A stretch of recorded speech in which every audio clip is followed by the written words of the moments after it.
हाय दोस्तों, मेरा नाम है विकास झा और स्वागत करता हूं आप सभी का कैरियर जोन के इस यूट्यूब चैनल पर। दोस्तों, अभी जो हमारा सीरीज चल रहा है एसएससी जीडी एग्जाम को लेके, जिसमें हमारा टारगेट है जीके में 40 आउट ऑफ 40 का, उसका ये डे नंबर 24 है।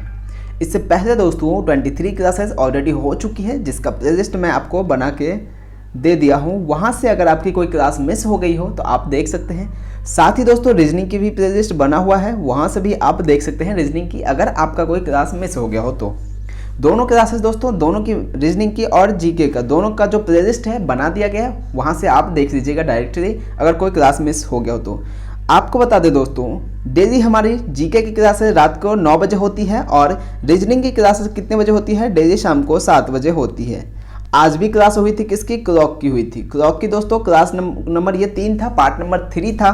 कल जो करेंगे दोस्तों, हम क्या करेंगे? जल प्रतिबिंब यानी कि वाटर इमेज, तो वो भी क्लासेस बहुत इंपॉर्टेंट है। साथ ही आज का क्लास भी बहुत इंपॉर्टेंट है। जितने भी अगर रीजनिंग के क्लॉक टॉपिक से क्वेश्चन बनता है वो आज के क्लास में मैंने उसको कवर किया है। तो आप लोग अगर नहीं देखे हैं आप किसी भी कारणवश, तो जाके उसको देख लीजिएगा जब भी आपको टाइम मिले तो, क्योंकि बहुत इंपॉर्टेंट है दोस्तों। छोटे छोटे चीज़ें जो हैं बहुत मायने रखती हैं आपके एग्जाम के टाइम पे, ठीक है ना। तो इसलिए कोई क्लास मिस मत क्या करो, सभी लोग आया करो। और जो क्वेश्चन देता हूँ क्वेश्चन फॉर यू करके आपके लिए, उसका कमेंट सभी लोग किया करें, ताकि मुझे पता चले कि कितने लोग जो हैं एक्टिव हैं इस क्लास में, एक्टिव रहते हैं, डेली आते हैं, कौन रेगुलर है, तो मुझे पता चलता है इसी से जब आप कमेंट करते हैं तो।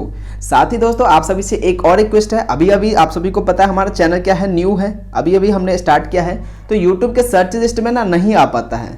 तो आप सभी से रिक्वेस्ट है दोस्तों, अगर आपके पास दिन में कभी भी 2-4 मिनट का टाइम मिले तो एक बार यूट्यूब पे जाके आप सर्च कीजिएगा दोस्तों, कैरियर जोन बाय विकास झा, तो याद रहेगा, उससे थोड़ा सा सर्च लिस्ट में आएगा दोस्तों। याद रखना कि क्या सर्च करना है, कैरियर जोन बाय विकास झा, उससे थोड़ा सा सर्च लिस्ट में आएगा, ताकि दूसरे बच्चे जब सर्च करेंगे तो उनको क्लासेस वगैरह या चैनल का लिंक जो है टॉप पे आ जाएगा, तो उनको थोड़ी सी हेल्प हो जाएगी, थोड़ा टाइम बच पाएगा और वो अपने स्टडी पे उस टाइम को यूटिलाइज कर सकते हैं। तो आप सभी से रिक्वेस्ट है, कोई जोर जबरदस्ती नहीं है, अगर आपके पास टाइम है तभी आप करना, अदरवाइज आप अपने स्टडी पे फोकस कीजिए, कोई दिक्कत नहीं है। ठीक है, तो चलते हैं आज के क्लास को स्टार्ट करते हैं। उससे पहले आप सभी से रिक्वेस्ट है, अगर आप चैनल पे नए हैं तो सब्सक्राइब कर दीजिएगा और बेल आइकन भी प्रेस कर देना, ताकि वीडियो की नोटिफिकेशन आपको मिलती रहे।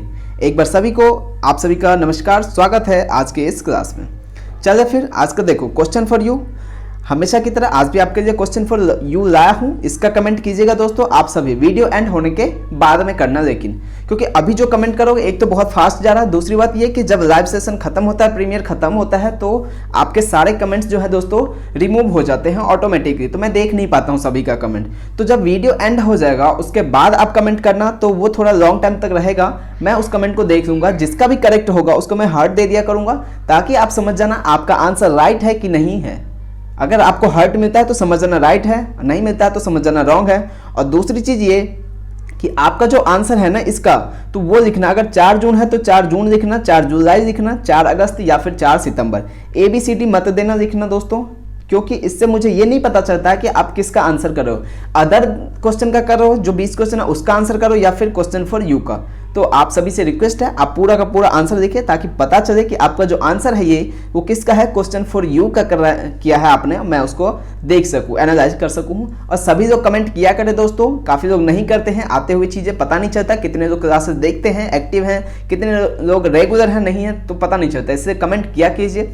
और करंट अफेयर के हमारे इंस्टा पेज पर जाके आप फॉलो कर सकते हैं, वहाँ पे आपको डेली करंट अफेयर मिल जाएगा। तो करंट अफेयर और टेलीग्राम का लिंक मैं डिस्क्रिप्शन में दे दूंगा, वहाँ से आप ज्वाइन कर सकते हैं। तो फिलहाल चलते हैं हम आज के क्लास को स्टार्ट करते हैं। पहला प्रश्न दोस्तों, पृथ्वी पर अक्षांश रेखाओं की संख्या कितनी है? पृथ्वी पर अक्षांश रेखाओं की संख्या कितनी है? 181 है, 190 है, 200 है, या फिर 210 है? तो करेक्ट आंसर है ऑप्शन नंबर ए दोस्तों। पृथ्वी पर टोटल अक्षांश रेखाओं की संख्या वो कितनी है? 180 है। याद रखना दोस्तों, कई बार कई बुक्स में ये 180 दिया होता है, 180 दिया होता है, जो कि गलत है। कितना है टोटल अक्षांश रेखाएं? 181 है, हमेशा याद रखना, कंफ्यूज मत होना 81 और 80 में। ऑप्शन में दोस्तों एग्जामिनर आपको जरूर देगा 80 नंबर भी कर देगा, यानी कि 180 भी देगा, 181 भी देगा, 360 भी देगा, लेकिन दोस्तों आप कंफ्यूज मत होना, गलत करके मत आना, आप टिक करना 181 को, हमेशा याद रखना 181। मैं जानता हूं ज़्यादातर लोगों के हमेशा दिमाग में 181 नहीं रहेगा, 180 ही रहेगा, लेकिन आप लोग से मैं इसको स्टार मार्क कर रहा हूं, आप लोग स्पेशली इसको ध्यान रखना। टोटल अक्षांश रेखाओं की संख्या कितनी होती है? 181 होती है। 181 इसका करेक्ट आंसर हो जाएगा। नेक्स्ट प्रश्न देखते हैं, नेक्स्ट क्या है? पृथ्वी पर कुल कितनी देशांतर रेखाएं खींची गई हैं? पृथ्वी पर कुल कितनी देशांतर रेखाएं खींची गई हैं? 180 देशांतर रेखाएं, 270 देशांतर रेखाएं, 300 देशांतर रेखाएं या फिर 360 देशांतर रेखाएं? तो पृथ्वी पर टोटल कितने देशांतर रेखाएं हैं दोस्तों? ऑप्शन नंबर डी 360, यानी कि पृथ्वी पर टोटल 360 डिग्री देशांतर रेखाएं खींची गई है। ऑप्शन डी इसका करेक्ट आंसर हो जाएगा। Option D is the right answer of this question. तीसरा प्रश्न है, इंपॉर्टेंट है, अंधकार महाद्वीप के नाम से किसे जाना जाता है? अंधकार महाद्वीप के नाम से किसे जाना जाता है? अफ्रीका को जाना जाता है, दक्षिण अमेरिका को जाना जाता है, ऑस्ट्रेलिया को जाना जाता है या फिर अंटार्कटिका को जाना जाता है? तो अंधकार महाद्वीप के नाम से किसे जाना जाता है? अफ्रीका को। ऑप्शन ए इसका करेक्ट आंसर हो जाएगा। अफ्रीका को अंधकार महाद्वीप के नाम से भी जाना जाता है। उम्मीद करता हूं आपको चीज़ें समझ आ रही होगी, आप कंफ्यूज नहीं होंगे एग्जाम में, और आपको याद रखना है, ये सारी चीज़ें एग्जाम में कई बार पूछा गया है। ये क्वेश्चन दोस्तों मैंने अब इससे कुछ पहले क्लास हुई थी जी, उसमें भी इसको मैंने किया था, तो उम्मीद करता हूँ आप सभी को आता होगा। एक बार फिर से कमेंट करके बता दीजिए कि इसका करेक्ट आंसर क्या है, मैं फिर दोबारा इसको बताता हूँ। क्या है क्वेश्चन? नीग्रो कहाँ के प्रमुख जनजाति हैं? नीग्रो कहाँ के प्रमुख जनजाति हैं? ब्राजील के हैं, उत्तरी अमेरिका के हैं, नाइजीरिया के हैं या फिर न्यूजीलैंड के हैं?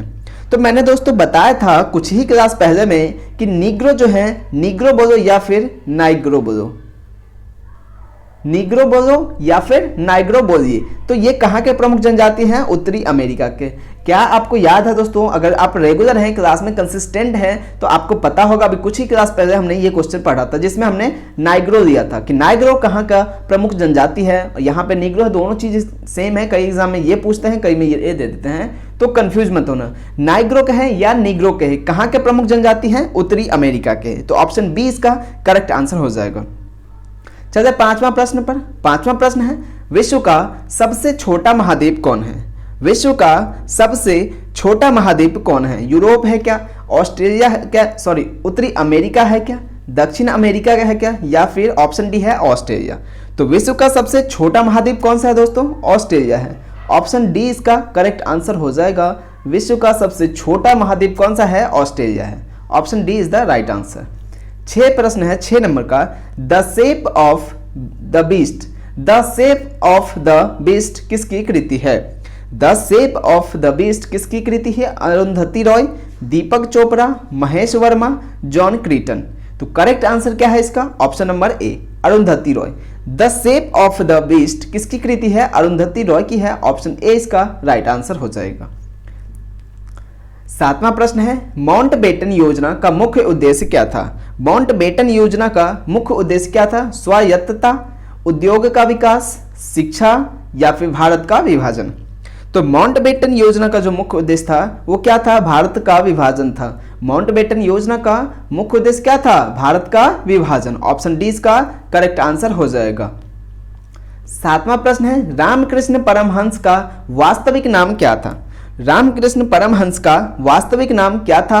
महेश भट्ट था, मुंशी पांडे, विष्णु पांडे, गदाधर चट्टोपाध्याय।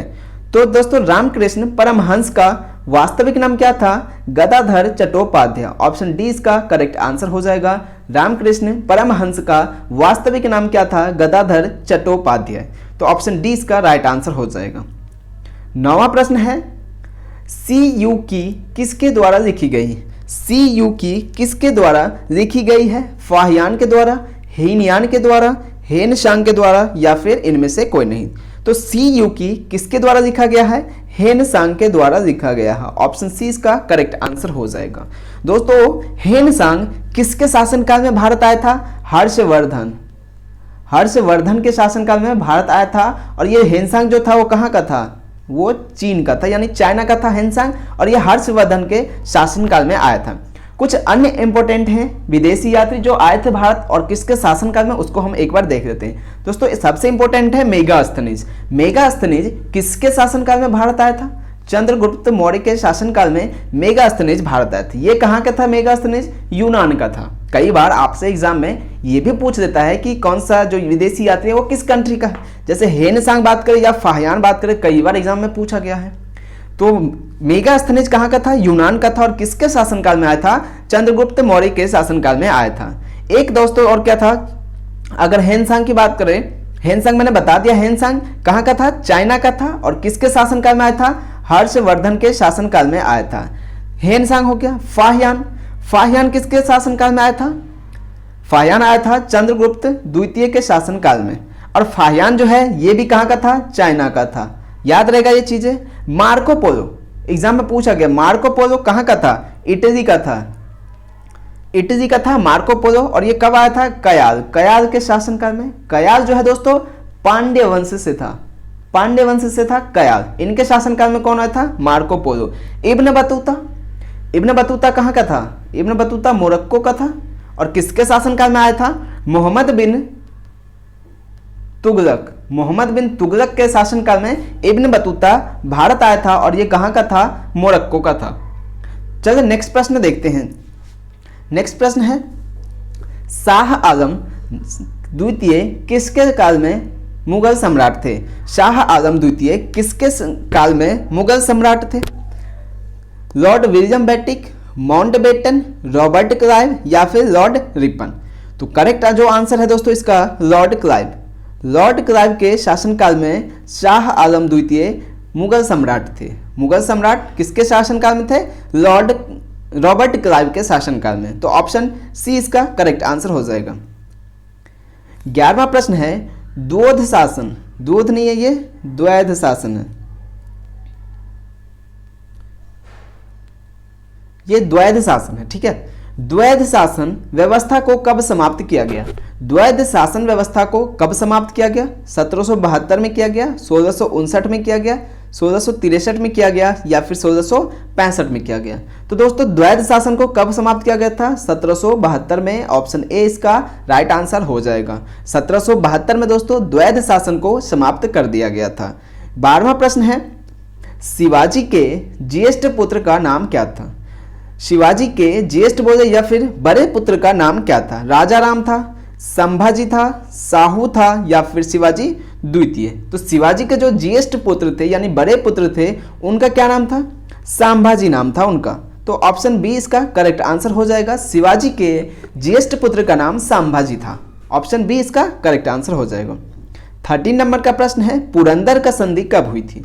पुरंदर की संधि कब हुई थी? 1656 में हुई थी, 1659 में हुई थी, 1663 में या फिर 1665 में? तो पुरंदर की संधि कब हुई थी दोस्तों? 1665 में हुई थी। ऑप्शन डी में इसका आंसर हो जाएगा। पुरंदर की संधि कब हुई थी? 1665 में हुई थी। कई बार पूछा जाता है एग्जाम में, ईयर भी पूछ देता है आपसे। नेक्स्ट प्रश्न है, मुगल काल का अंतिम शक्तिशाली सम्राट कौन था? मुगल काल का अंतिम शक्तिशाली सम्राट कौन था? मुहम्मद शाह था, औरंगजेब था, जहांदार शाह था या फिर बहादुर शाह फर्स्ट? तो मुगल काल का अंतिम शक्तिशाली सम्राट कौन था? औरंगजेब था। ऑप्शन बी इसका राइट आंसर हो जाएगा। मुगल काल का अंतिम शक्तिशाली सम्राट कौन था? औरंगजेब। ऑप्शन बी इसका करेक्ट आंसर। 15वां प्रश्न है, शून्यवाद का विकास किस दार्शनिक द्वारा किया गया? शून्यवाद का विकास किस दार्शनिक द्वारा किया गया? नागार्जुन के द्वारा, वसुबंध के द्वारा, भद्रबाहु के द्वारा या फिर स्थूलभद्र के द्वारा? तो शून्यवाद का विकास किसके द्वारा किया गया? नागार्जुन के द्वारा किया गया। किसका विकास? शून्यवाद का। ऑप्शन ए इसका करेक्ट आंसर हो जाएगा। शून्यवाद का विकास नागार्जुन के द्वारा किया गया था। 16वां प्रश्न है, समुद्रगुप्त को भारत का नेपोलियन किसने कहा? समुद्रगुप्त को भारत का नेपोलियन किसने कहा? वैलेंटाइन सिरो ने कहा, B.A. स्मिथ ने कहा, हॉल बेल ने कहा या फिर डिजरेली ने कहा? तो समुद्रगुप्त को दोस्तों भारत का नेपोलियन किसने कहा था? B.A. स्मिथ ने कहा था। ऑप्शन बी इसका राइट आंसर हो जाएगा। B.A. स्मिथ ने समुद्रगुप्त को भारत का नेपोलियन कहा था। याद रहेगा चीजें। 17वां प्रश्न है, हिजरी संवत कब शुरू हुआ था? हिजरी संवत कब शुरू हुआ था? 1312 में हुआ था, 1318 में, 622 में हुआ था या फिर 628 में हुआ था? तो हिजरी संवत की शुरुआत दोस्तों 622 ईस्वी में हुई थी। ऑप्शन सी इसका राइट आंसर हो जाएगा। 622 ईस्वी में हिजरी संवत की शुरुआत हुई थी। 18वां प्रश्न है, फ्री जोन शब्द का संबंध किस खेल से है? फ्री जोन शब्द का संबंध किससे है? कबड्डी से है, गोल्फ से है, खो खो से है या फिर पोलो से है? तो फ्री जोन शब्द का संबंध किससे है? खो खो से है। फ्री जोन शब्द का संबंध किससे है? खो खो से है। ऑप्शन सी इसका करेक्ट आंसर हो जाएगा। फ्री जोन शब्द का संबंध किससे है? खो खो, इसका करेक्ट आंसर हो जाएगा। 19वां प्रश्न है, अनवरत योजना को और किस नाम से जाना जाता है? अनवरत योजना को और किस नाम से जाना जाता है? रोलिंग योजना, होली मिशन योजना, पूर्ण प्लानिंग योजना या फिर वार्षिक योजना? तो अनवरत योजना को दोस्तों दूसरे किस नाम से या अन्य किस नाम से जाना जाता है? पूर्ण प्लानिंग योजना के नाम से जाना जाता है। ऑप्शन सी इसका राइट आंसर हो जाएगा। अनवरत योजना को पूर्ण प्लानिंग योजना के नाम से जाना जाता है। 20वां प्रश्न है, विश्व पर्यावरण दिवस कब मनाया जाता है? विश्व पर्यावरण दिवस कब मनाया जाता है? 7 अप्रैल को, 17 मई को, 5 जून को या फिर 18 जुलाई को? तो करेक्ट आंसर क्या हो जाएगा? विश्व पर्यावरण दिवस कब मनाया जाता है? 17 अप्रैल को, 17 अप्रैल नहीं, 5 जून को मनाया जाता है। ऑप्शन सी इसका करेक्ट आंसर हो जाएगा। विश्व पर्यावरण दिवस कब मनाया जाता है? 5 जून को मनाया जाता है। एक चीज और दोस्तों, एक मिस्टेक, अनवरत योजना का संबंध किससे है दोस्तों? रोलिंग योजना से है, नहीं कि पूर्ण योजना मैंने बताया था वो गलत था। अनवरत योजना का नाम किससे है? अन्य नाम क्या है? रोलिंग योजना से संबंधित है, या फिर कह सकते हैं अनवरत योजना को रोलिंग योजना के नाम से भी जाना जाता है। फ्री जोन का संबंध किससे है? सी इसका करेक्ट था, खो खो बोला था, ये सही है, ठीक है, ये सही है। अगला क्या था? अनवरत योजना, इसका करेक्ट रोलिंग योजना। नेक्स्ट है विश्व पर्यावरण दिवस 5 जून, ये इसका राइट आंसर होगा। तो दोस्तों आज की क्लास हम यहीं खत्म करते हैं। आज का जो 20 क्वेश्चन का सेशन था वो हम कंप्लीट कर चुके हैं। उम्मीद करता हूं आपको सेशन अच्छा लगा होगा, तो लाइक कीजिएगा, अपने दोस्तों से शेयर करना और चैनल पर नए हो तो सब्सक्राइब कर देना। साथ ही दोस्तों अगर आप सभी को रिक्वेस्ट है कि आप क्वेश्चन फॉर यू का आंसर जरूर करें वीडियो एंड होने के बाद। तो मिलेंगे दोस्तों कल के वीडियो में, तब तक के लिए बाय बाय, टेक केयर।